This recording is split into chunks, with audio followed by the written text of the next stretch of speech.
السلام علیکم ګرانو دوستانو. نن به زه تاسو ته د کرکټ په هکله باندې یو څو تازه او ډېر مهم خبرونه درکړم. چې خاص کر زه به تاسو ته ووایم چې بګ بیش لیګ کې و نور افغان لوبغاړي هم دغه ډرافټ کې ولې اضافه سوي دي. یعنې مکمل به 22 افغان لوبغاړي دغه ډرافټ کې شامل سوي. دغه نوي لوبغاړي به هم زه تاسو ته وښیم او بل دغه د بګ بیش لیګ ټول له قیمته لوبغاړي چې کوم ډرافټ کې اچول سوي دي هغه کې رشید خان هم ده او دغه نور لوبغاړي به هم زه تاسو ته وښیم او بل به زه تاسو ته د نوروز منګل په هکله باندې یو خبر درکړم چې نوروز منګل یو ځل بیا میدان ته راځي او دې نه علاوه به زه تاسو ته ووایم چې د پاکستان شاهین شاه افریدي او جسپریت بومرا نه وروسته د سریلانکا یو ډېر خطرناک بولر انفټ سوی ده.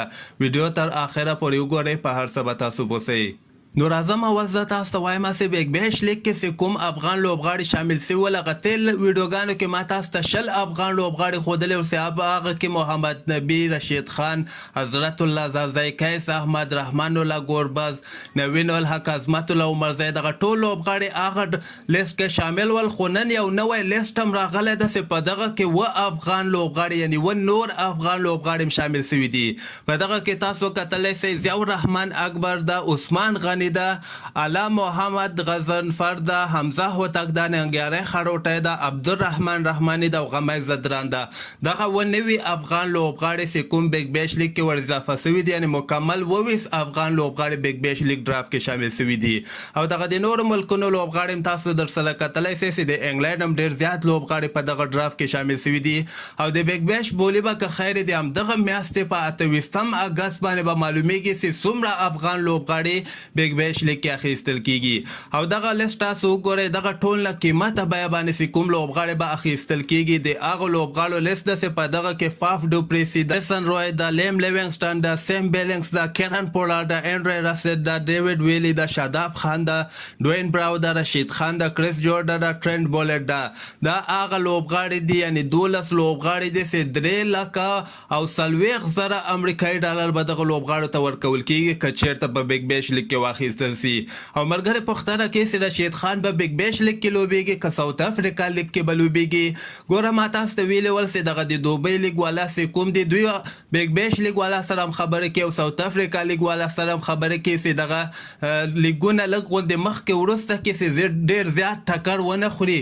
که چېرته رشید خان بګ بیش لیګ کې اخیستل کیږي نو دی به ډسمبر میاشته کې یعنې بګ بیش لیګ شروع کیږي په مکمل اولني راوند کې به ورته ولوبیږي یعنې مکمل ډسمبر میاشته کې به بګ بیش لیګ کې ولوبیږي. هغې نه وروسته به بیا د ساوت افریقا په طرف باندې روان سي، هلته به د ساوت افریقا لیګ کې ولوبیږي.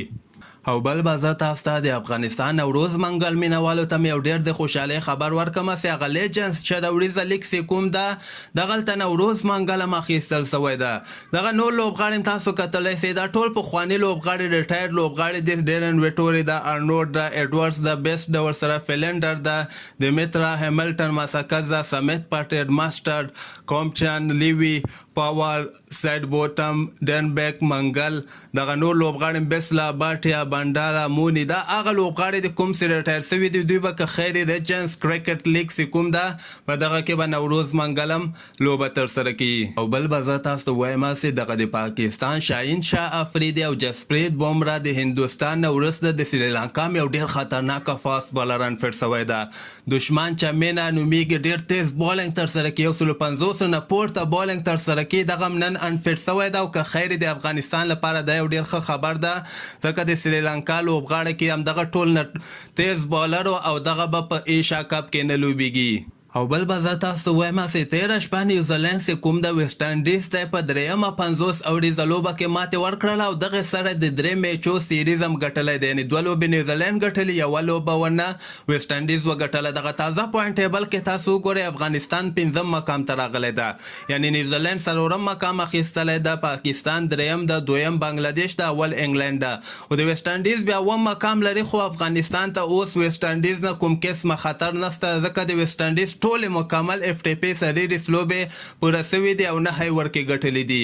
نو دغه د افغانستان لپاره یو ډېر ښه خبر ده. د افغانستان اوس مقابله چې کوم ټیمونو سره ده هغه سریلانکا او ساوت افریقا او افغانستان کې به 2 ټیمونه ډایرکټ ورلډ کپ ته وځي او هغه یو ټیم به که خیر یې آوټ کیږي. نو د افغانستان چانس ډېر زیات څو چې ورلډ کپ ته ډایرکټ کوالیفای وکړي. او بل به زه تاسو ته وایم چې نن شپه ایشیا کپ کوالفاین لوبه کې چې کومه لوبه ترسره کیدونکې ده دغه د سنګاپور دوبۍ سره که خیر لوبیږي او 9:30 بجې د افغانستان په وخت باندې دغه لوبه شروع کیدونکې ده. او بل به زه تاسو ته وایم چې د پاکستان کرکټ بورډ له طرف نه شاهین شاه افریدي په ځای باندې محمد حسنین چې کوم د هغه د پاکستان دغه لوبډله کې اضافه کړی ده کوم به د شاهین شاه افریدي په ځای باندې په ایشیا کپ کې د پاکستان لپاره لوبه ترسره کیږي. نو همدغسې تازه خبرو لپاره تاسو دغه چینل هم در سره سبسکرایب کولی شئ.